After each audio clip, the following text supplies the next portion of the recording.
Welcome to all of you in the second part of the chapter number 4 the rat trap।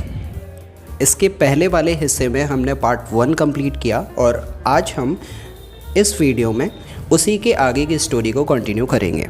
So without any delay let's get started. It was late in December. Darkness was already descending over the forest.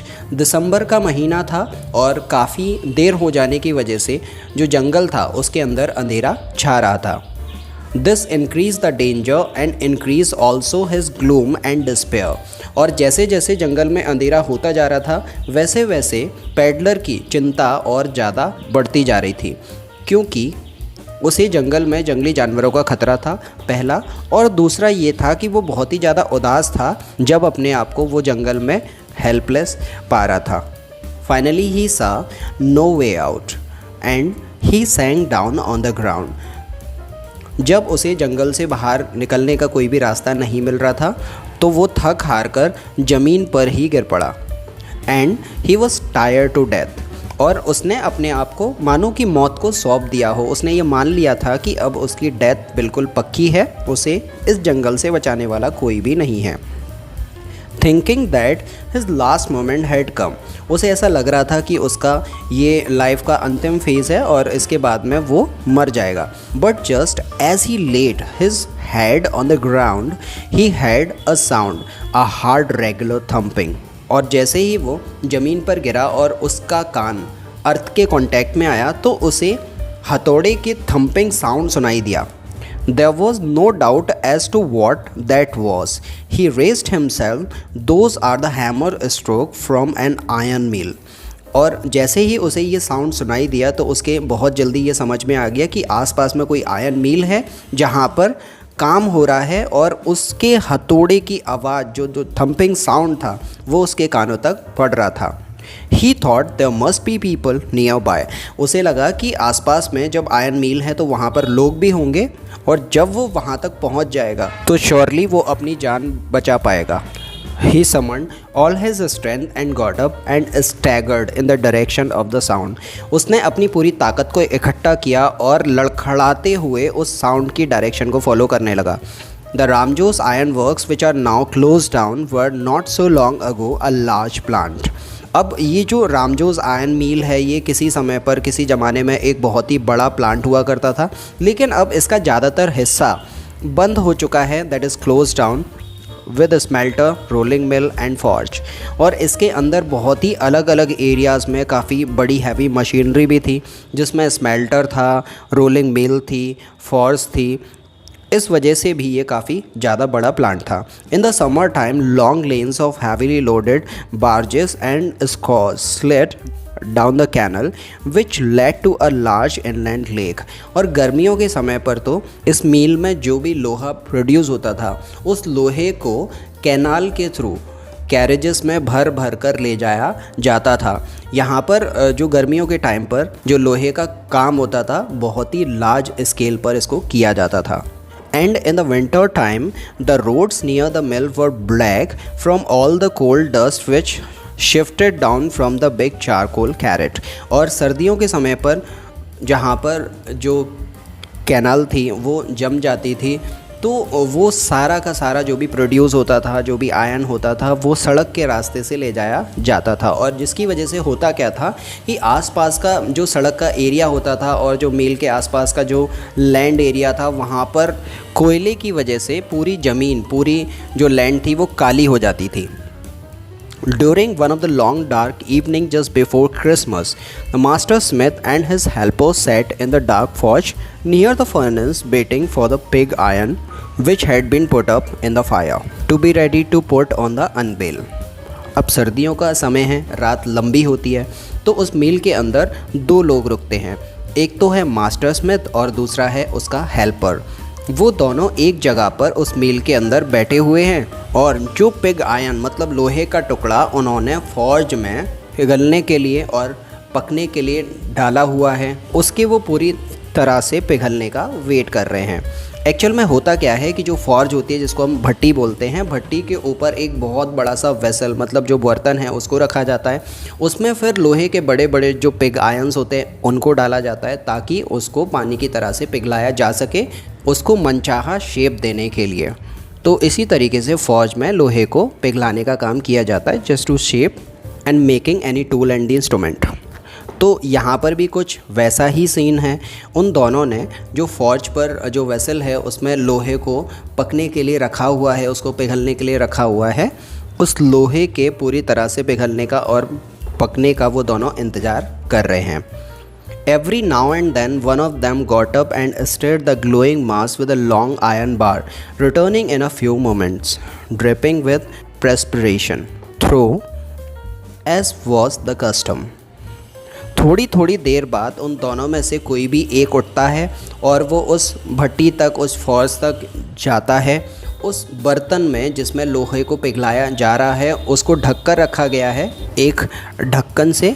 उस cover को, उस ढक्कन को हटाया जाता है और एक रॉड जो कि लोहे की होती है उससे उस लोहे को जो पिघल रहा है उसको स्टिर किया जाता है। और ऐसा बार बार रिपीट हो रहा है। ऐसा लगता है जैसे कि ये उनका रिचुअल हो। He wore nothing but a long shirt and a pair of wooden shoes. और ड्रेस के नाम पर वो केवल एक लंबी सी शर्ट पहने हुए हैं और वुडन शूज़, लकड़ी के जूते उन्होंने पहन रखे हैं। All the time there were many sounds to be heard in the forge. और हर एक समय पर जब भी अगर उस फॉर्ज के आसपास में कोई होता है तो उसको बहुत सारे साउंड सुनाई देते हैं। इस मील से जो निकलने वाली आवाज़ें हैं उसके अलावा भी आसपास के काफ़ी सारे साउंड उसे सुनाई देते हैं। क्या है वो sound? The big bellows groaned and the burning coal cracked. कोयले के चटकने की आवाज़ और जो भट्टी में आग जलती है उसके गूंजने की आवाज़, ये आवाज़ें भी उस मील से सुनाई देती हैं।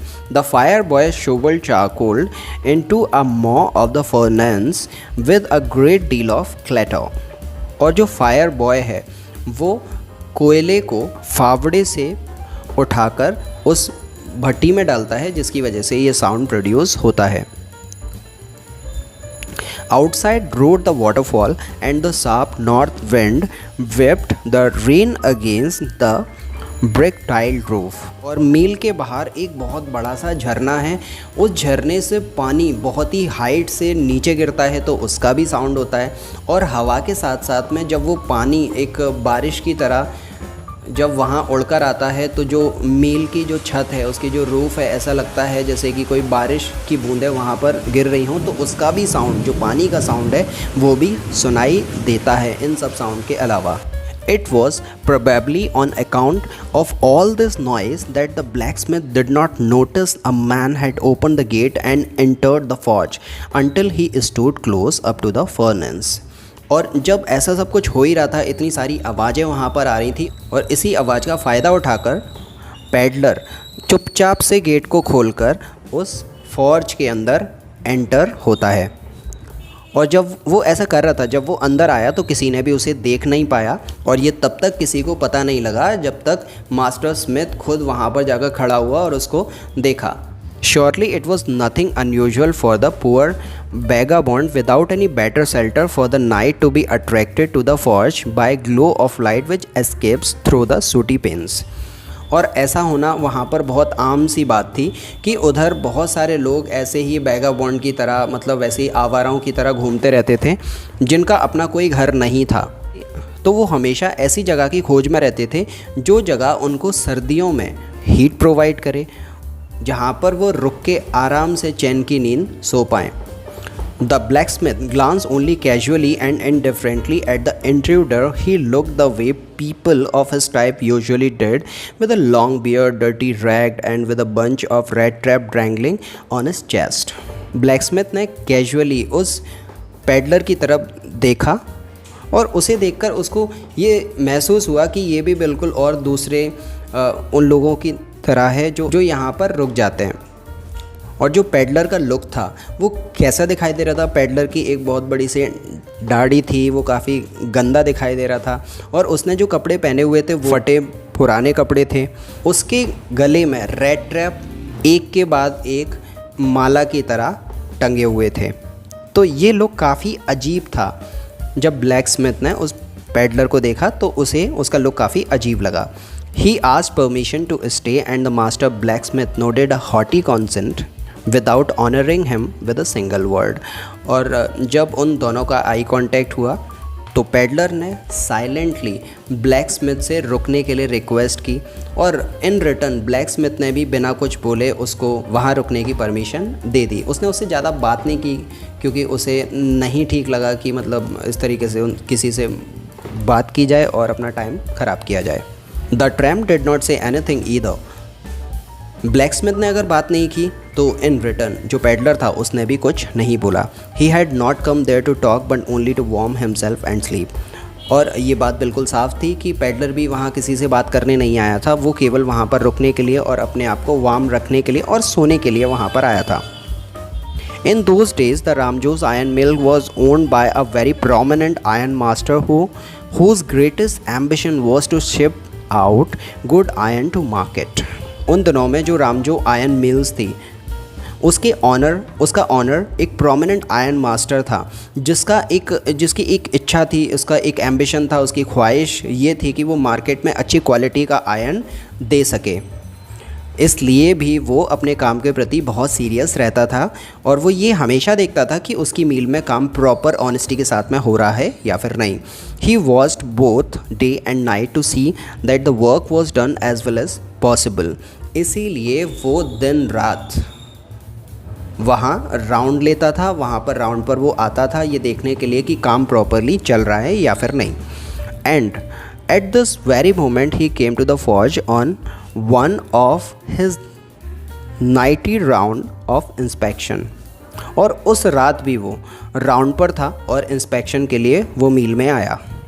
Naturally, the first thing he saw was the tall ragamuffin who had eased his way too close to the furnace that steam rose from his wet rags.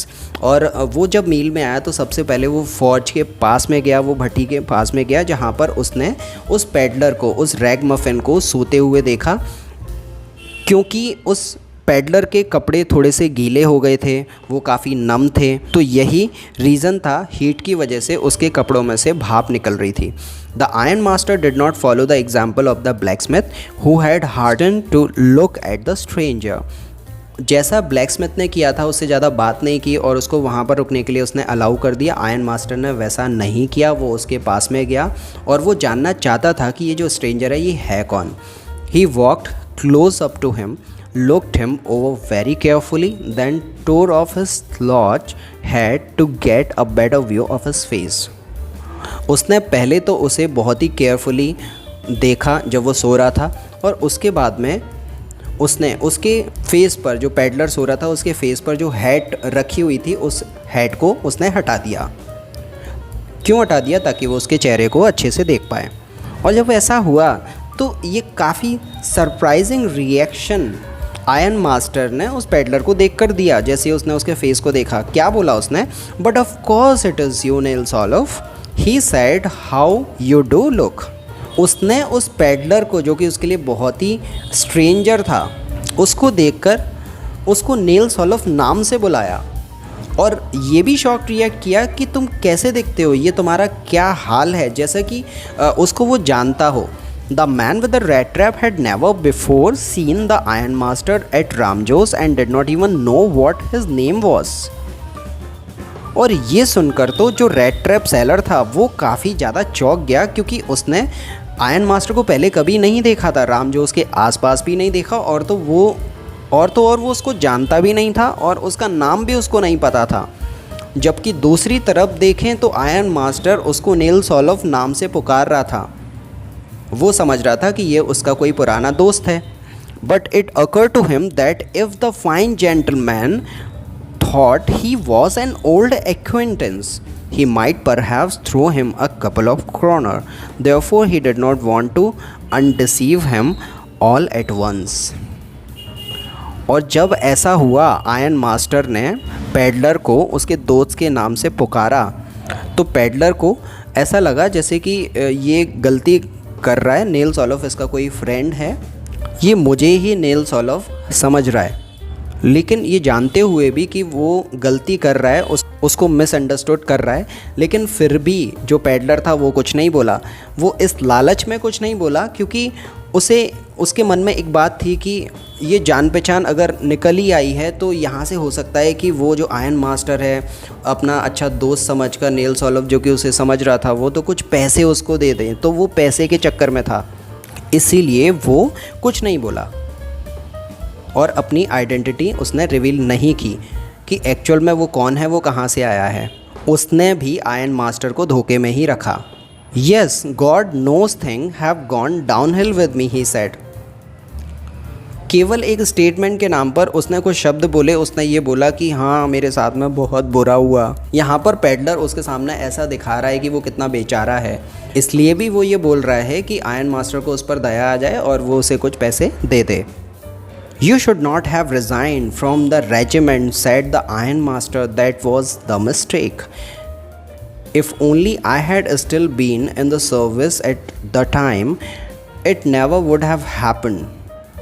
Well, now of course you will come home with me.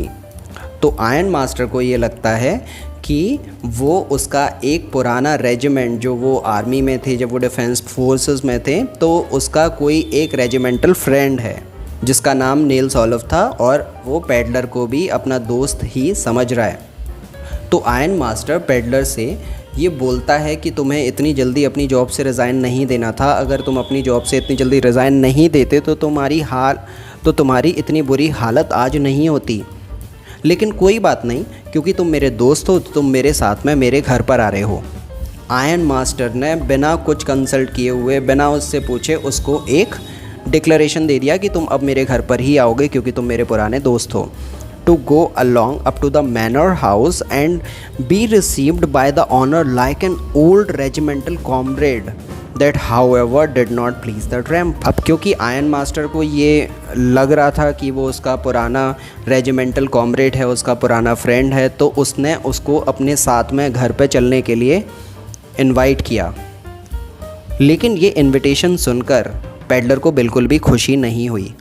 No, I couldn't think of it, he said, looking quite alarmed. उसके invitation को सुनकर उसे खुशी तो नहीं हुई और in return उसने आयरन मास्टर से ये कहा कि नहीं, मुझे नहीं लगता कि मुझे तुम्हारे साथ में जाने की ज़रूरत है, मैं तुम्हारे साथ में नहीं जाना चाहता। He thought of the 30 kroners to go up to the manor house would be like throwing himself voluntarily into the lion's den। उसे पैडलर को ये लग रहा था कि अगर वो अपनी इच्छा से आयरन मास्टर के साथ में उसके मैनर हाउस, उसके घर पर जाएगा तो ये बिल्कुल वैसा ही होगा जैसे कि अपने आप को वो शेर की गुफा में फेंक रहा है। ये काफ़ी रिस्की होगा और ये जानबूझकर वो डिसीजन लेगा अगर वो इसके साथ में जाता है उसके घर। तो he only wanted a chance to sleep here in the forge and then sneak away as inconspicuously as possible. उसने तो केवल इतनी ही रिक्वेस्ट की थी कि मुझे यहाँ पर फौज पर रुकने दो और मैं बिना किसी को डिस्टर्ब किए हुए सुबह होते ही यहाँ से निकल जाऊँगा। The iron master assume that he felt embarrassed because of his miserable clothing. Iron master को ऐसा लग रहा था कि उस रेड ट्रैप सेलर के, उस पैडलर के कपड़े ख़राब हैं, फटे हुए हैं और गंदे से दिख रहे हैं। इस वजह से भी ऐसा हो सकता है कि उसे शर्म आ रही हो, वो शर्मा रहा हो, वो कतरा रहा हो, तो वो मेरे साथ में नहीं आ रहा। Please don't think that I have such a fine home that you cannot show yourself there, he said। तो आयरन मास्टर ने उसे एश्योर किया कि तुम ये मत समझो कि मेरा घर बहुत ज़्यादा बड़ा है और मैं अब कोई बहुत बड़ा इंसान हूँ, नहीं, मैं तुम्हारा एक कॉमन फ्रेंड ही हूँ और तुम आराम से अपने आप को जैसी भी हालत में तुम हो मेरे साथ में लेकर चलो, कोई तुम्हें वहाँ पर जज नहीं करेगा तुम्हारे लुक्स को देखकर। Elizabeth is dead as you may already have heard। आगे आयरन मास्टर ने बोला कि उसकी जो वाइफ है एलिजाबेथ वो भी अभी ज़िंदा नहीं है, वो भी मर चुकी है। माय बॉयज़ आर अब्रॉड, और उसके जो लड़के हैं वो भी विदेश में हैं। And there is no one at home except my oldest daughter and myself. केवल और केवल घर पर मेरी बड़ी बेटी और मैं ही रहता हूँ। We were just saying that it was too bad we didn't have any company for Christmas। तो आयरन मास्टर ने उसे ये बोला कि हमारे पास में क्रिसमस पर कोई कंपनी देने वाला नहीं है। जिसके साथ में हम क्रिसमस को एंजॉय या फिर सेलिब्रेट कर पाएँ। Now come along with me and help us make the Christmas food disappear a little faster. तो क्रिसमस पर जितनी भी डिलीशियस डिशेस और जो अच्छे अच्छे खाने हम बनाएंगे तो वो खाना जल्दी ख़त्म हो जाएगा जब तुम हमारे साथ में गेस्ट बनकर आओगे। तो इसलिए आयरन मास्टर ने पेडलर को अपने साथ में चलने के लिए और उनके साथ में क्रिसमस सेलिब्रेट करने के लिए और जो भी फैसिलिटीज़ मतलब और जो भी खाने के सेंस में या फिर गिफ्ट्स हैं वो शेयर कर पाएँ, तो उसने उससे चलने के लिए उसके घर पर क्रिसमस सेलिब्रेट करने के लिए पूछा। But the stranger said no and again no and the iron master saw that he must give in। लेकिन स्ट्रेंजर जो पैडलर था उसने बहुत ही स्ट्रिक्टली बहुत ही फर्मली उसे मना किया कि वो उसके साथ में नहीं जाएगा। तो आयरन मास्टर को लगा कि उसे अब पीछे हट जाना चाहिए क्योंकि ये तो नहीं मानेगा, ये उसके साथ में नहीं जाने वाला। It looks as though Captain Von Shell prefer to stay with you tonight seeing storm, he said to the master blacksmith and turn on his heel. तो आयरन मास्टर ने जो ब्लैकस्मिथ वहाँ पर था जिसका नाम था सीजन स्टॉर्म, उसको इंडिकेट करते हुए कहा कि ऐसा लगता है कि मानो कैप्टन वॉनशेल आज तुम्हारे साथ में यहीं इस फौज पर ही रुकना चाहते हैं। और ये बोलकर वो वहाँ से वापस लौट गया। But he laughed to himself as he went away and the blacksmith that he had not said his last word। और जब वो ऐसा बोल के गया था आयरन मास्टर तो वो काफ़ी मुस्कुराते हुए ऐसा बोल के गया था। और ब्लैकस्मिथ को भी ये मालूम था कि बस केवल इतना ही नहीं है कि वो इतना बोलकर वहाँ से चला गया है, अब कुछ ना कुछ तो प्लान आयरन मास्टर के दिमाग में था जिस वजह से वो वहाँ से गया है। ब्लैकस्मिथ को पता था कि आयरन मास्टर इतनी जल्दी हार नहीं मानने वाला, वो कुछ ना कुछ षड्यंत्र कुछ ना कुछ प्लान तो ऐसा बनाएगा ही जिसकी वजह से वो पेडलर को यहाँ से ले जा पाए अपने साथ। So friend, this is it from the second part. इस पार्ट को हम यहाँ तक ही रखेंगे और इसका जो रिमेनिंग पार्ट है जिसमें हम पूरी स्टोरी को कवर करेंगे पार्ट नंबर 3 में in the next video. Till then, very goodbye to all of you and look for the third part to complete your story. Thanks a lot.